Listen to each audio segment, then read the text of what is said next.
pode acontecer de você não perceber o sentido do porquê alguma determinada tarefa deve ser feita ou porquê que deve ser feita de um determinado jeito, de uma determinada maneira.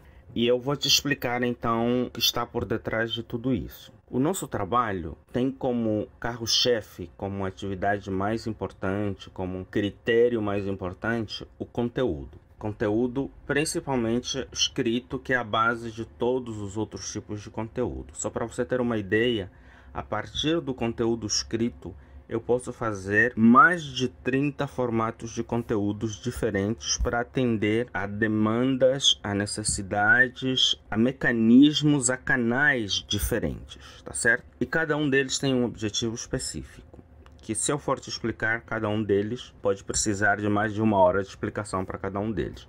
Mas o importante é que você conheça que existe essa variedade. A segunda questão que você precisa também saber é que essas variedades atendem a um objetivo específico, que todos eles confluem, todos eles convergem para o objetivo maior nosso, que é o objetivo de sermos conhecidos, reconhecidos, para que nós consigamos vender, né? Esse objetivo se chama autoridade, termos autoridade na mente das pessoas, para que as pessoas possam olhar para o nosso trabalho e dizer: eu quero isso para mim, e possam pagar o preço que for necessário. E é com esse dinheiro que o nosso projeto vive e pode pagar a cada um dos colaboradores.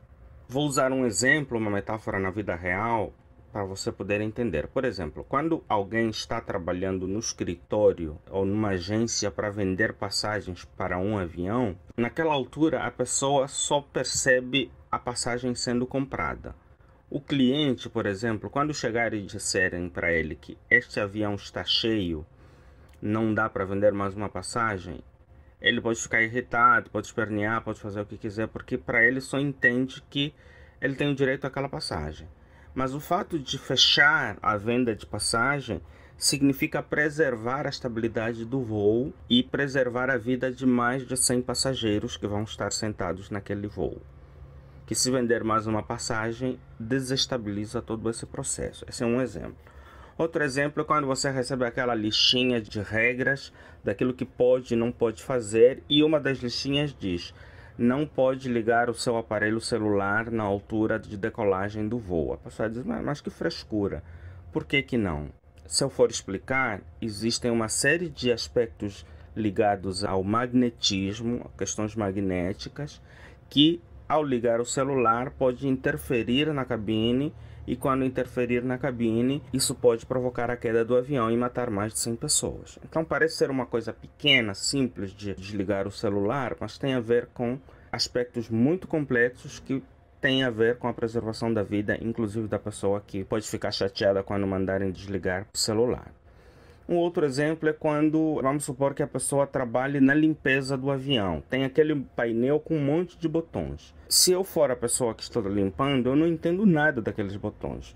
Mas alguém chega e fala: olha, aqui no chão você pode passar o pano, aqui em cima você só pode passar o aspirador e não pode encostar em nenhum dos botões. Eu não preciso entender qual é a função de cada um daqueles botões para eu poder deixar de encostar o aspirador. Existem uma série de aspectos que, se apertar um botão, o avião pode sair correndo. Se apertar um botão, o avião pode não conseguir voltar a funcionar. Então, são pequenos detalhes que, eu entendendo ou não, o mais importante que eu preciso saber é que eles têm uma função, têm um objetivo e têm um resultado.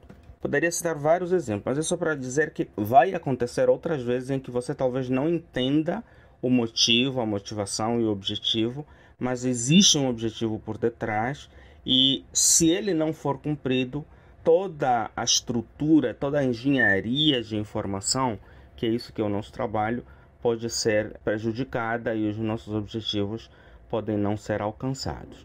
Então, só para te dar uma palhinha de como funciona essa engenharia de comunicação. Quando eu respondo a um comentário por escrito no próprio Facebook, algumas questões podem acontecer. Uma é: a própria pessoa que escreveu a pergunta ou comentou e para quem eu respondi pode não ver esse comentário que eu respondi, tá certo? Porque o Facebook nem sempre o avisa e essa pessoa pode ficar distraída e não ver aquela resposta. E ela continuar cobrando resposta, mesmo a resposta estando lá. Aí eu posso dizer: o problema é dele, ele é que não viu a resposta. Só que quem está interessado em que essa resposta seja vista e surta os resultados adequados, sou eu. Porque quem ganha dinheiro com isso e quem tem colaboradores para pagar e precisa desse dinheiro sou eu, não é o cliente. Para o cliente aquilo pode ser apenas um lazer, para mim é um trabalho e é uma fonte de renda, tá certo? Quer eu ganhe, quer eu deixe de ganhar, as pessoas que trabalham comigo querem receber a parte deles, não querem saber se entrou dinheiro ou não entrou dinheiro. Então eu tenho que me preocupar além do simples protocolo. Uma outra questão técnica já. Quando eu respondo pelo Facebook, a internet tem uma coisa que nós chamamos Search Engine Optimization. Em português seria mecanismos de otimização de buscas. Esses mecanismos são compostos por robozinhos que circulam na internet. Eles saem farejando. Por exemplo, quando uma pessoa entra no Google e digita "abra a sua mente", dependendo da maneira como eu estruturei as minhas ferramentas de informação, de conteúdo, esses robozinhos podem apresentar para essa pessoa imediatamente o meu site, podem apresentar imediatamente o canal do YouTube, podem apresentar imediatamente o Twitter ou qualquer outro canal, se eu tiver organizado os conteúdos em cada um desses lugares de maneiras a atraírem esses robozinhos. Se eu tiver feito de qualquer jeito e não tiver me preocupado com esses detalhes na hora de estruturar o conteúdo, quando a pessoa digita "abra sua mente", vai aparecer o site, o canal, o escritório, o consultório do meu concorrente. Então o dinheiro que deveria vir para mim, o cliente que eu deveria atrair para mim, vai para o meu concorrente. Então existem critérios técnicos, critérios objetivos, detalhes, inclusive nessa questão de resposta aos clientes, que eu devo estruturar de maneiras a que os farejadores, os robozinhos do Google, quando alguém digitar alguma coisa relacionada a mim, o primeiro conteúdo que seja apresentado seja o meu conteúdo. E isso obedece a critérios de engenharia de conteúdo, a critérios técnicos. Outra questão também, esses robozinhos, quando alguém faz uma pergunta no Google, eles têm um critério daquilo que apresentam com mais facilidade, com mais importância, com mais relevância, que é justamente o vídeo. Se eu respondo a uma mesma pergunta, primeiro no próprio Facebook, depois respondo por e-mail, nós também temos robozinhos, né?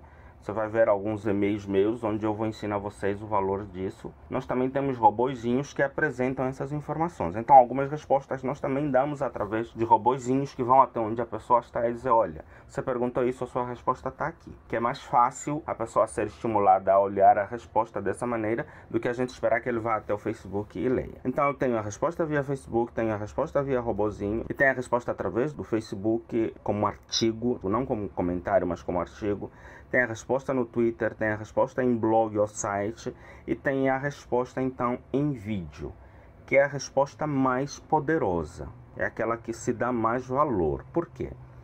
Porque o vídeo é a forma de interação mais próxima da interação humana, olho no olho. Vou pegar o exemplo de um cantor. Vou pegar um cantor que os adolescentes gostam, que é o Luan Santana. Se alguém ler sobre um show do Luan Santana, tem uma sensação. Se alguém ouvir a música do Luan Santana na rádio, alguma coisa, tem uma sensação. Se alguém assistir o vídeo do Luan Santana, já tem um outro tipo de sensação. Se alguém for participar ao show do Luan Santana, uma coisa é ler sobre esse cantor, outra coisa é ouvir a música desse cantor, outra coisa é assistir o vídeo desse cantor e a outra coisa é ver esse cantor pessoalmente.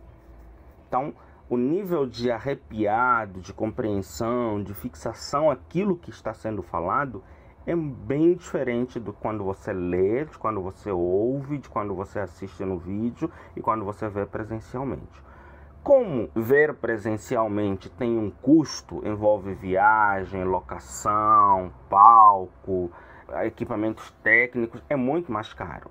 Então, há um preço a ser pago para ver presencialmente. E para não ter que pagar esse preço, ou para estar mais próximo do contato pessoal, sem necessidade de pagar o ingresso e sem necessidade de viajar até o local onde está, o que mais se aproxima ao contato pessoal é o vídeo. O ponto mais alto de todos os nossos conteúdos vai ser o vídeo. E o vídeo tem alguns critérios, tem alguns requisitos de como o vídeo deve ser estruturado, como o conteúdo para um vídeo deve ser organizado.